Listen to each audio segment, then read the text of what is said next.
Hello ඔන්න ඉතින් අද බ්ලොග් එකෙන් මම ඕගොල්ලන්ට අරන් ආවා ගම් වතුරට යට වුණු මගේ බෝඩින් කාමරේ අපි කොහොමද හොදලා ආපහු ගත්තේ කියලා. මේ කාමරේ ඇත්තටම කිව්වොත් ස්ලැබ් එක ළඟට යනකම්ම යට වුණා. තාමත් ඕගොල්ලන්ට පේනවා ඇති මේ දොර අරිනකොට මඩ තියෙනවා.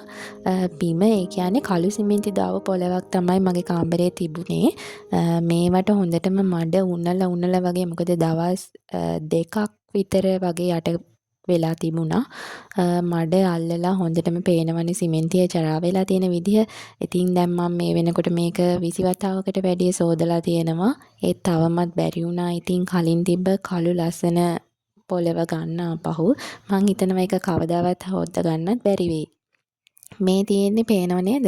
බිත්තියේ ඕගොල්ලන්ට මං හිතනවා පේනවා ඇති කියලා මේ පුස්ස වගේ අල්ලලා තියෙනවා. ඒ පුස් අල්ලපු මට්ටමට එනකන් වතුර පිරුණා. එතකොට හිතන්නකෝ කොච්චරද කියලා මගේ තට්ටුවට යටින් තව පල්ලෙහා තට්ටු දෙකක් තියෙනවා. එතකොට මාර මුසකට ඒගොල්ලෝ කිව්ව විදිහට නම් අඩි 60ක් විතර ප්‍රමාණයකට උසකට වතුර ඇවිල්ලා තියෙනවා.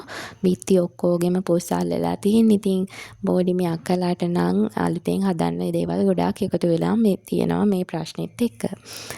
ඉතින් ඔන්න බලමු ජනේලේ ඇරලා ජනේලෙන් එළියේ තත්ත්වය කොහොමද කියලා.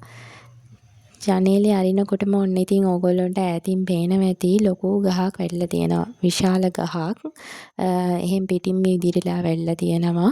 බැල්කනි වලත් ඉතින් තාම මේ විදිහටම මඩ තැම්පත් වෙලා තියෙනවා. මොකද ඊට පස්සේ ආයේ වැස්සෙත් නැහැ මේවා හේදිලා යන්නවත්. අපිට හොදන්න වෙලාවක් තිබුණෙත් නැහැ. මොකද මේ අපිට කැම්පස් එකෙන් ටයිම් ටේබල් දැම්මා මේ අපිට විභාග පටන් ගන්න. ඒ නිසා ඉක්මනට කාමරේ හොදාගෙන ඇතුළට ආව මිසක් ඕවා හොදන්න අපිට වෙලාවක් තිබුණේ නෑ. පස්සේ තමයි ඉතින් ඒවා සෝදාගන්න වෙන්නේ. පේනව නේද ඈත?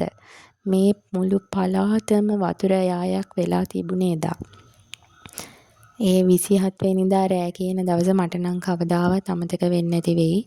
මොකද හිතුවේවත් නැහැ කවුරුත් හිතුවේ නැහැ මේ වගේ දුරකට වතුර එයි කියලා. මොකද ඔයාලට පේනවා ගඟ පේන මානිකවත් නැහැ.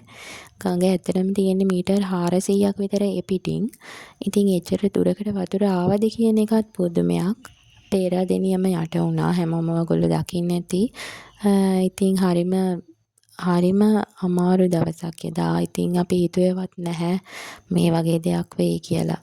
කොච්චර දුරද තාම මේ පැත්තේ මිනිස්සු රිකවර් වෙන ගමන් ඉන්නේ. කාටවත්ම තාම සම්පූර්ණයෙන්ම හිටපු ජීවන තත්ත්වයට එන්න බැරි වෙලා තියෙනවා. මාසයක් විතර ගියුණත් තාම අපි උනත් මේ ওই පේන වහලේ ළඟටම යට වුණා. ඒ ගෙදරත් හිටියේ බෝඩින් ළමයි වගේක්. එයාලට පොත් ටිකක්වත් බේර ගන්න බැරි වුණා. අපි නම් රෑ පුරාම දුවලා සේරම පාරට ඇද්දා. වතුර එන්න කලින් ඇද ගන්න පුළුවන් වුණා.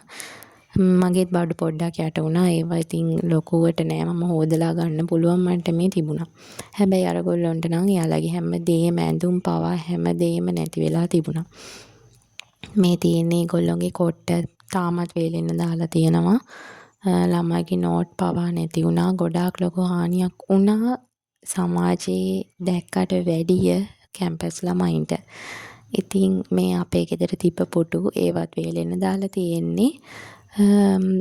ඉතින් ওই විදිහට තමයි එදා රෑ මම මේ වීඩියෝ එකේම අන්තිම හරියට දාලා තියෙනවා පොඩි ක්ලිප් එකක් වතුර කොච්චර මට්ටමකට උඩට ආවද කියලා පේන විදිහට.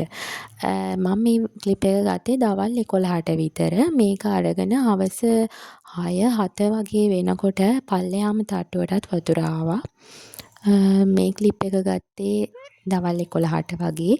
ඊට පස්සේ මම ඔය මේ දැන් පෙන්නන වීඩියෝ ගත්තේ 28 වෙනිදා උදේ. එතකොට පේනවද කොච්චර උඩකට වතුර ඇවිල්ලාද කියලා. ඔය මම කලින් පෙන්නපු බිම තමයි සම්පූර්ණ වතුරක් වෙලා තියෙන්නේ.